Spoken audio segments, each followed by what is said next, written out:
Good morning and welcome to Mondays with Meg. I am so excited this morning, everyone, because I have my sweet husband, Craig, Hello. here with us and our dog, Luna. So you might hear her at some point.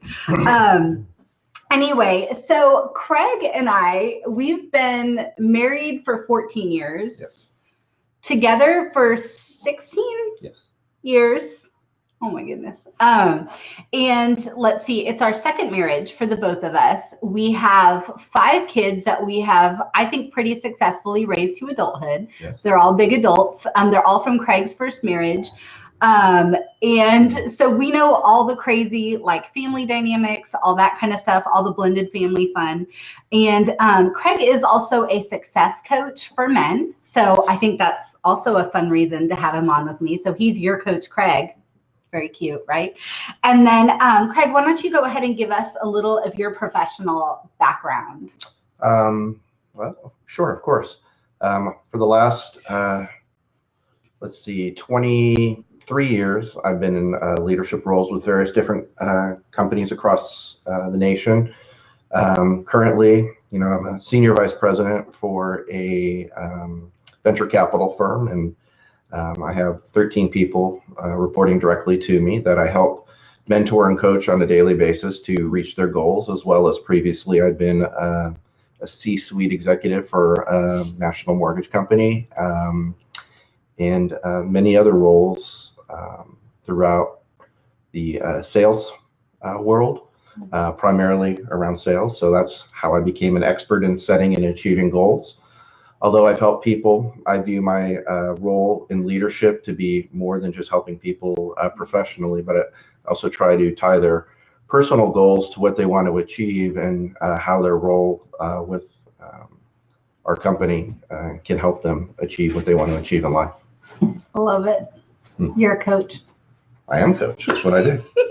Yeah. So now, before we get into talking about all this fear of failure stuff that that I know you're like dying to get started with this morning. So I have a dear friend named Laura here in St. Louis, who's also a client. And when we met last week, she said she had a question for you and us that she really wanted us to talk about before we dove into everything else. And number one, like, I love that you guys reach out to me all the time and say, like, talk about this. Thank you. Keep doing that because it's always fun for me to know what you want us to talk about. Well, she had a question for you. She knows that we've been together for a long time, right. 16 years, which I think is a long time. And with this being our second marriage and having all the blended family dynamics, raising 5 kids, having 2 deaf dogs, having demanding careers, volunteering, from what she sees of us around town and in our, social media and all the things, she sees that we have just this really strong relationship and that we actually like each other. That's true. I mean, so what she really wants to know is like, how have you, I don't know, I guess, been able to do that we still adore each other after all these years and have so much fun? That's her question. It's a big question, but I'll say first, it starts with that we truly are best friends, above anything else, and that's really how we started. We started as friends, and our relationship evolved into something different, something very wonderful. Something different. As you can tell, I'm the counterpoint to Meg in personality. We balance each other out, so I do think that's actually key as well, is that we fill in each other's missing gaps. Sure.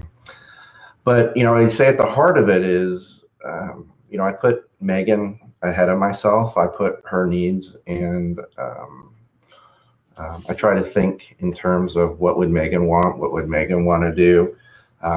Not always. I mean, obviously, nothing's perfect, and I have my own selfish moments and temper tantrums like everybody else. But for the most part, that's how I try to cycle everything in. And I know Megan, does the same thing. Yeah. So, really try to put the other person ahead of my own needs. So I think that's definitely key. And I learned very early to say I'm sorry when I'm wrong, which Megan lets me know is often. But other than that, it's not just saying I'm sorry, but usually it's, really after getting through the initial emotional moment, just reflecting on what happened and being honest with myself, if I messed up or if I'm wrong, regardless of pride or anything else, just admitting to it and moving on, not holding a grudge. Yeah, that's good. Well, I know, and the only thing I would add to that, I think, Laura, if you're watching, would be that, yes, we do have a lot in common. We like a lot of the same things, but not everything. And as you can see, our personalities are different. We definitely tend to balance each other out. But all that to say, I think it helps that we like a lot of the same things, but then at the same time, we also give each other the freedom to like those other things, and we respect that and love that about each other, the differences that we do have. And I think we still try to be interested in those other things because we know that the other person, it means a lot to them. So I guess that would be, I would think, really the only other thing I would add to that. Yeah, Megan's become a St. Louis Cardinals fan, and for real. For real. Not for fakes. Yeah, not for fakes. No. Yeah, so I hope that helps. At any point during this broadcast, guys, if you have any questions or comments at all, please put them in the comments on the live broadcast, and we'll bring as many as we can up on the screen. But for now, I'm just going to go ahead and turn it over to Craig to be talking a little bit about fear of failure.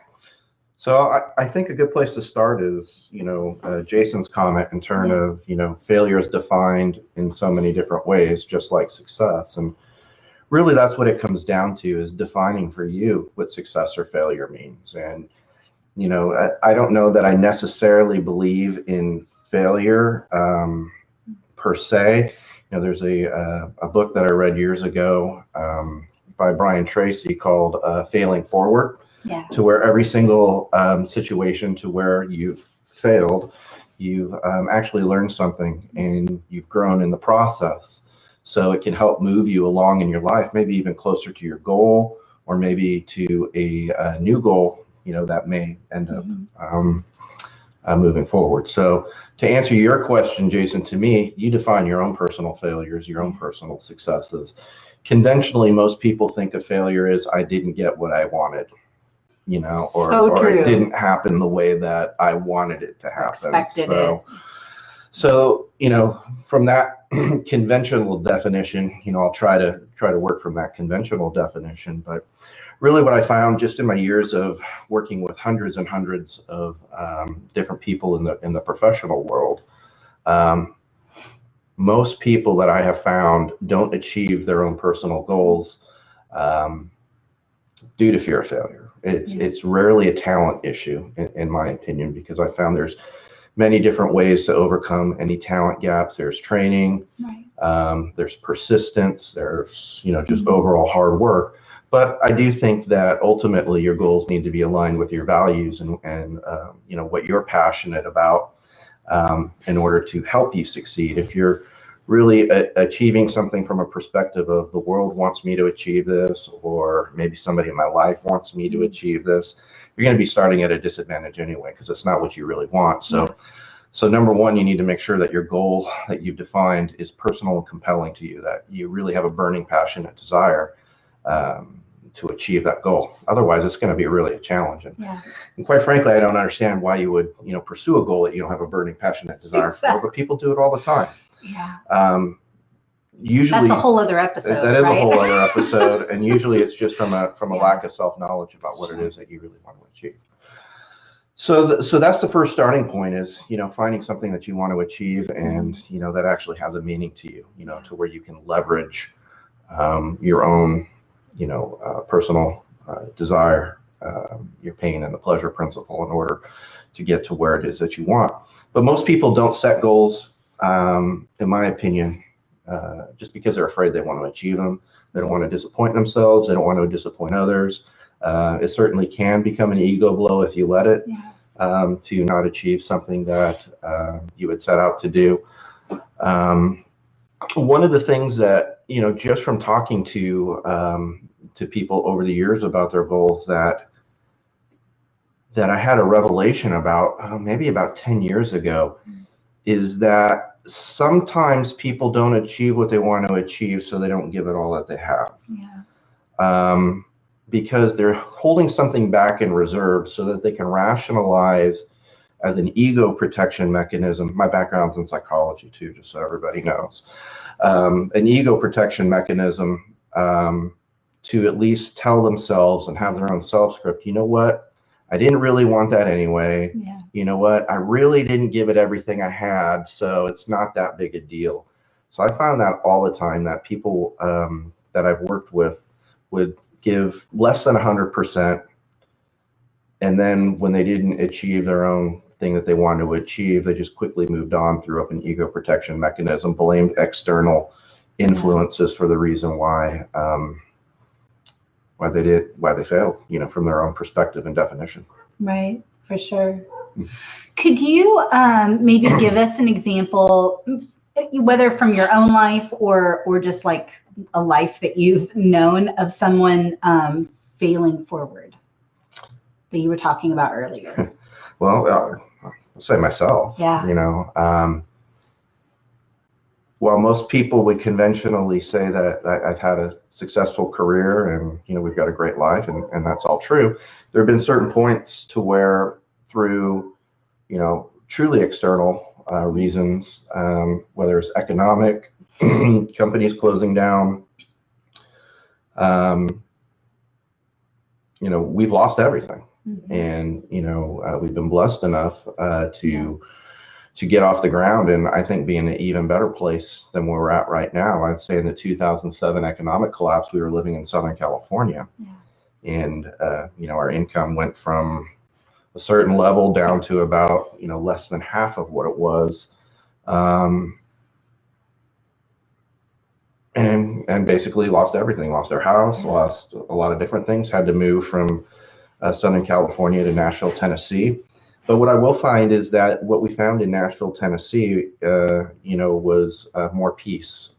I also found that by having a major failure in my life, it gave me more confidence. A lot of times we fail, or we have this fear of failure that we're going to lose everything. And to be honest with you, I remember a quote in a movie. I can't remember what movie it was, but there's a certain freedom in being totally screwed.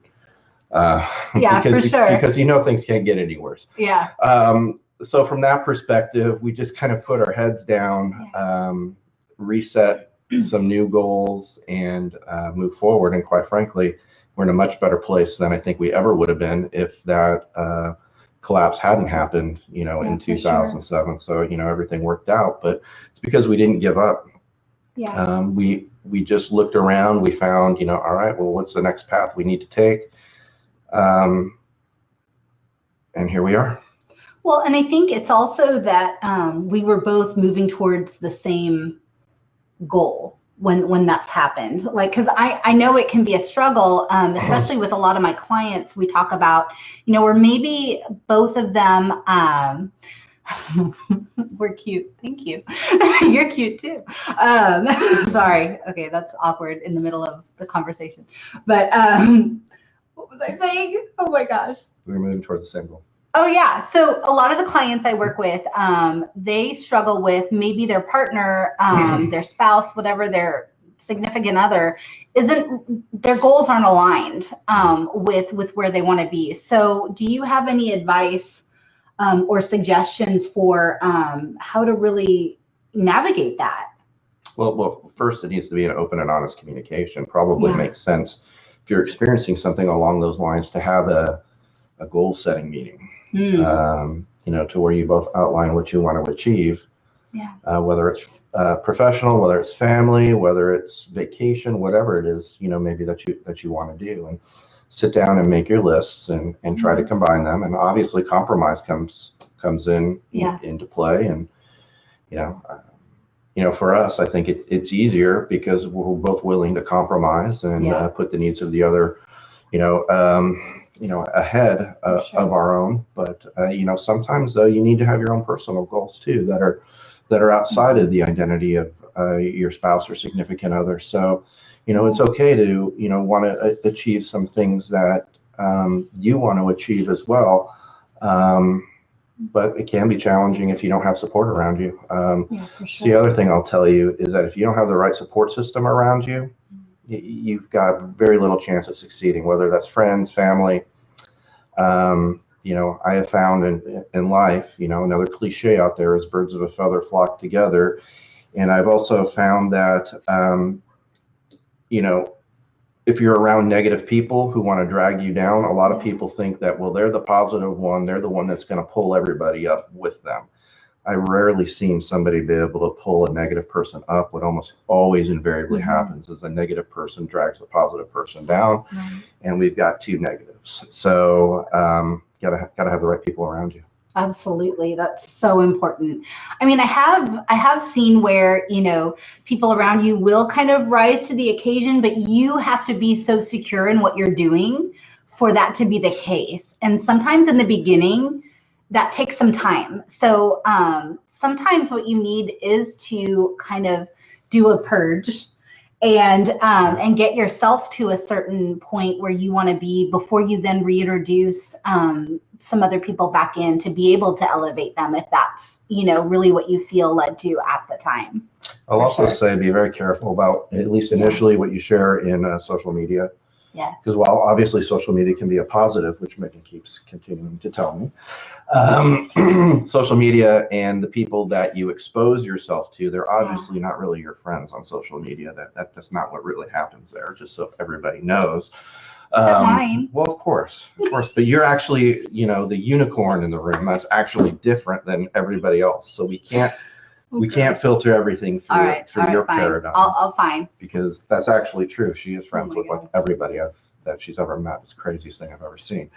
But I forgot where I was going with it. Just be careful what you share on social media, and I'll get off my social media soapbox. Yeah, I mean, yes, and I'll even take that another step further. If you are, if some of your goals for the new year is to do, maybe you have a creative business, an online business, or maybe you're wanting to learn more about marketing or webinars or, all these things. If you just search it once, you end up being inundated with ads for these things all over social media, right? So I just want to implore you to shut off as many of those voices as you can. Only listen to like one. If you are looking to better yourself going into the new year, I think this kind of goes with fear of failure kind of thing, because what I find ends up happening is that when you're listening to too many voices, you end up just staying stuck because you're almost paralyzed to move because there's so much information. So please try to turn off a lot of voices and just maybe like listen to one or two. Keep it simple, or else you're probably going to stay stuck right where you are, because it is paralyzing when you have too much information or too many points of view coming at you about different situations.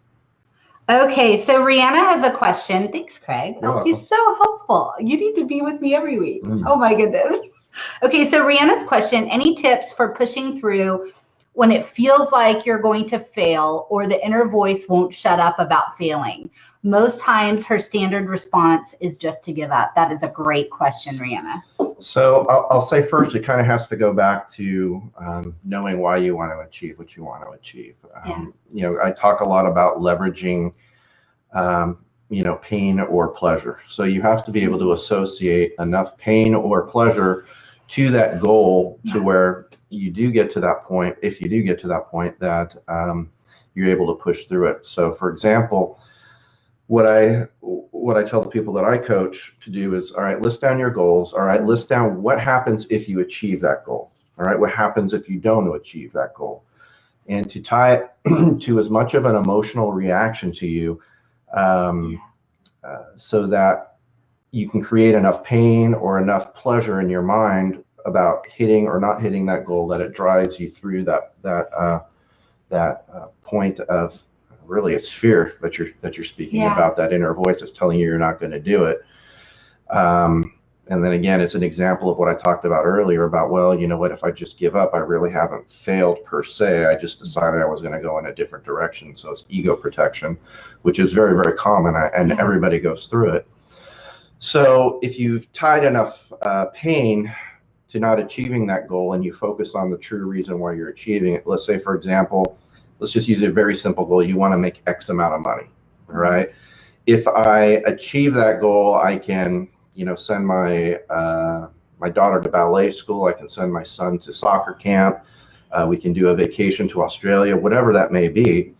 And emotionally putting yourself into that place to where, you achieve that, and generating enough pain around not achieving that goal, like, thinking about, well, what will, my son look like, feel like if he doesn't get to go to soccer camp. Same with the daughter at ballet, or, not going to Australia. So it's just kind of doing that emotional trick with you, generating more. Most people are more motivated by pain than pleasure, to avoidance of pain. So I'd say it's about a 3-to-1. So I tend to lean into the avoidance of pain, as a leverage point. So that's really what you need to do, Rihanna, is you need to find that leverage.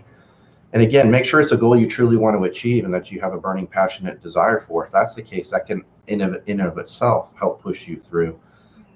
Just from watching Megan now, to see what she's been able to achieve over these last 7 or 8 years in her business, that's very inspiring to me. She actually lives what she coaches. I see it on a daily basis, and obviously it helps me as well. So there have been many times to where Megan's been, boy, am I going down the right path? Is this the right thing? And she just pushes through, and maybe she might make a little bit of an alteration in course, but her destination is still the same. So it's also okay to make adaptations to your goal as, things, tend to shift and change. But just stay focused on what it is you want to achieve. And the worst thing that can happen is that you won't achieve it, and then you're still going to be okay. Yep, absolutely. Always. Yes. Even if the pain is you lose your house, you're still going to be okay. You're going to get another house. You're going to figure it out. But what's the worst thing that could happen? Well, you've probably already been through the worst things in your life, and I know you made it through because you're here and you have internet and you're watching this right now. So yes, very good advice. Can you have a webinar on setting goals, Roberta? You know what? That would be lovely. And that is a great idea. I do have a goal setting workshop coming up in February here in St. Louis, which means I will also be having a workbook that will be like a digital download on my website that'll correspond with that. And I think it'll be super helpful, but webinars are great. I mean, why not? We could even maybe at some point do something like this around goal setting. That is a great idea. I'm going to make a note. Gosh. Yeah, good, Rihanna. I'm glad he gave you a little bit to chew on. I can't wait to meet you finally in person on Saturday at the meetup. And Dad, Merry Christmas. Merry Christmas, Pop. I see that you're on with us this morning. And Cindy, also hello. I'm glad you're able to join us. I hope to see you on Saturday, Cindy. Anyway, and if any of you that joined late missed any of it, you'll be able to watch the entirety on the video. So yeah. I think it's important. Yeah, I always post everything later, like everywhere. So you can see 10 minutes of it on IGTV on Instagram. The full video will be on YouTube and my website, and also still circulating here on Facebook. But we're running out of time. That went fast, right? Yeah. Oh my gosh. So next week, come on back and join me. I'm not sure yet what I'm going to talk about. Maybe I can. No, wait, he's going to be working. He won't be on with me. But I have some ideas on what I want to talk about next week. If you have an idea what you want me to talk about next week, put that in the comments or send me an email, meg@yourcoachmeg.com. But I will be back here next Monday. I do want to remind you all that we do have the STL Bujo planner meetup this Saturday at Well Spent Brewing Company. My very good friend, Cara Benz Boho Berry, she was on with me last week on here. She is going to be there. We are going to have so much fun. So I hope that you'll be able to join us. I'll put the link on this video. I do still have some gift certificates available on my website. Great gift. I've had several people buying these, like for students, also for daughters and moms and sisters and friends and coworkers and bosses. great gift. And then I do also have two workshops coming up at Wellspent Brewery in January. There's going to be my vision board workshop. I'll put that link on here, and a goal setting one, like I mentioned, in February. That's going to be super fun. Now, this guy right here, he actually is a success coach for men. You can, if you want more information about that, you can either send him a message here or email him at craig@yourcoachcraig.com, and he can give you some more information. Maybe you want to pass that info along to your spouse or to a friend or colleague who you think might really benefit from working with him. He's the bomb. Okay, that's all. Yeah, but from our home to yours, guys, Merry Christmas, Happy Holidays. Enjoy yourself, and I cannot wait to finish out the year with you on Monday. Thank you so much. Bye-bye.